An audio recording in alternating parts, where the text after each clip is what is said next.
Bonjour, chers amis, et soyez les bienvenus dans Allo School. La science d'aujourd'hui, on va corriger le premier devoir de la première tranche de notre programme scolaire de deuxième année du collège. La première partie de chaque devoir en SVT commence par la partie de restitution des connaissances. L'exercice numéro 1. À l'aide des expressions convenables, on va compléter le texte scientifique suivant. Un texte, il y en a du point, des lacunes. On doit les remplir par des termes scientifiques convenables. Allez-y. En 1912, Alfred Wegener a émis une théorie historique. Comment s'appelle cette théorie historique? C'est tout simplement c'est la dérive de quoi? Des continus. Zahzahat al-Qarrat.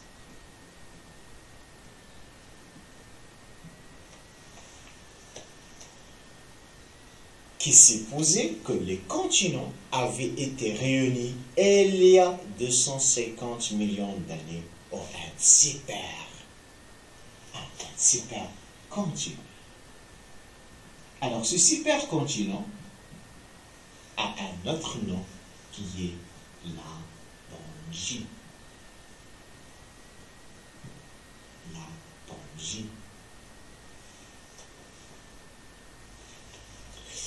Qui s'est scindé, ce continent s'est scindé, c'est-à-dire séparé, morcelé. Les blocs résultants se sont, avec le temps, ce continent vient de se séparer au cours du temps. Alors, pour aboutir à leur position actuelle, Wegener a appuyé cette théorie par plusieurs arguments.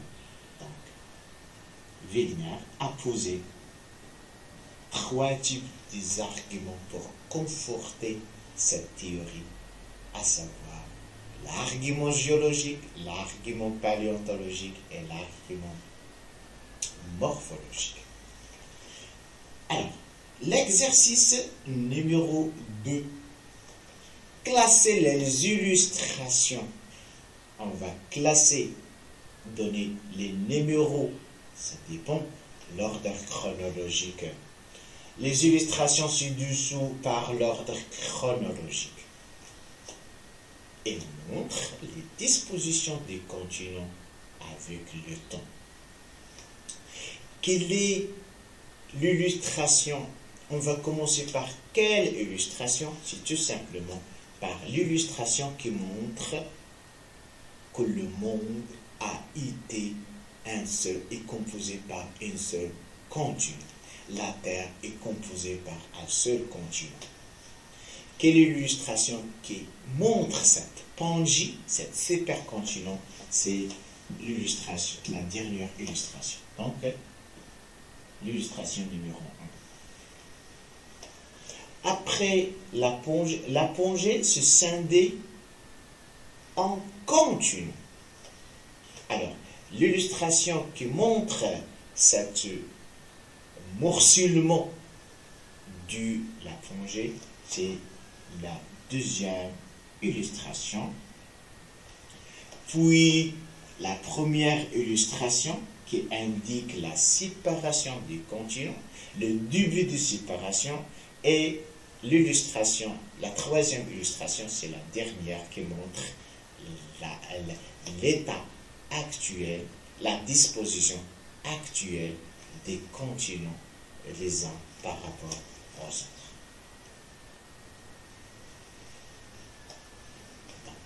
Dans le passé, il y a 250 millions d'années, la Pangaea on a trouvé l'apogée. Et avec le temps, l'apogée vient de se scinder. Ça dépend, selon la théorie de Wegener, elle vient de se scinder pour vous donner 5 continents actuels. Donc, le deuxième exercice, c'est un exercice qui est vraiment trop simple. Elle se base uniquement sur la bonne observation des documents. L'exercice numéro 3, on va répondre par vrai si la proposition est correcte et par faux si la proposition est fausse. La vitesse du déplacement du plaque lithosphérique est la même pour tout le globe terrestre. Le déplacement, on parle des tectoniques des plaques. Les plaques, elles se déplacent. Est-ce que de la même vitesse? Non, pas du tout. C'est une proposition qui est tellement fausse. Les courants ascendants de la convection, montilique, adjectif qui qualifie le manteau, c'est-à-dire les courants ascendants de la convection au niveau des manteaux, une des couches profondes de la Terre, provoque l'éloignement du plaque lithosphérique au niveau des dorsales médio-océaniques. C'est tout à fait une formulation qui est vraie, correcte. Donc on va cocher vrai. Les plaques lithosphériques sont immobiles, c'est-à-dire elles ne s'éloignent, elles ne s'écartent, elles ne se rapprochent, donc elles restent toujours immobiles. C'est une proposition qui est tellement fausse. Alors, l'allure, chaque lot des compteurs complémentaires des continents est un argument de Wegener d'ordre paléontologique. Est-ce que l'argument paléontologique se base sur l'allure, la forme des continents, l'allure des continents, l'allure du compteur des continents? Non, pas du tout. L'argument paléontologique, elle se base sur la présence des fossiles, al-mustahatat, et l'argument qui se base sur l'allure des compteurs complémentaires des continents, c'est l'argument morphologique, al-dalilu al-morphologie. Donc c'est une formulation tellement fausse.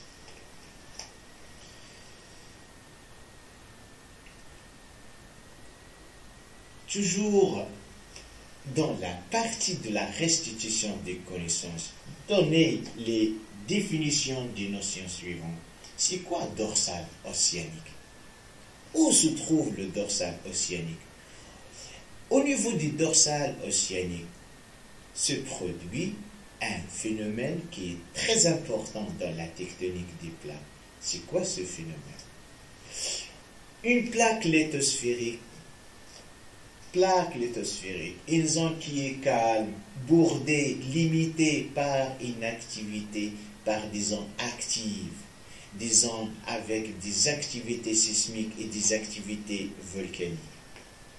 Gradient géothermique, gradient valeur la terre thermique, c'est la température. Comment la température varie avec la profondeur? Convergence. On parle de convergence. On parle de rapprochement. Rapprochement de quoi? Rapprochement de plaque. On parle de rapprochement du plaque lithosphérique. Donc, l'ensemble de ces définitions, on va les citer comme suivant. On parle de dorsale océanique pour dire si le lieu de l'écartement du plaque.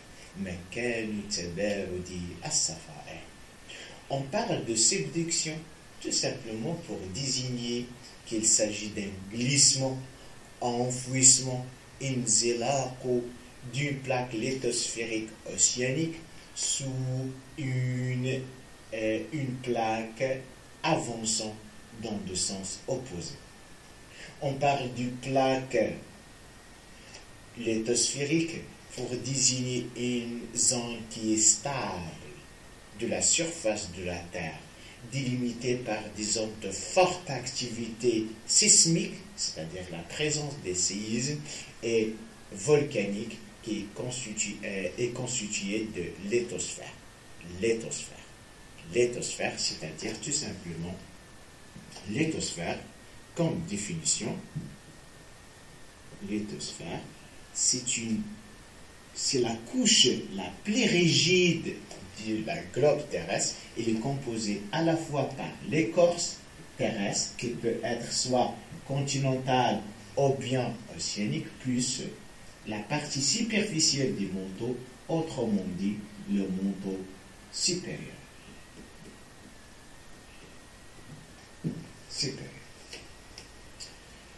Le gradient géothermique, c'est l'augmentation de la température interne de la Terre avec la profondeur. Dans la profondeur, la température tend vers l'augmentation.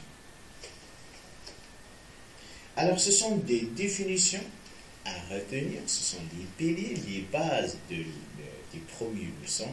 Il faut les réciter par cœur. Ce sont des notions scientifiques très importantes pour la compréhension des premières leçons, pour la compréhension de la théorie de la dérive des planètes.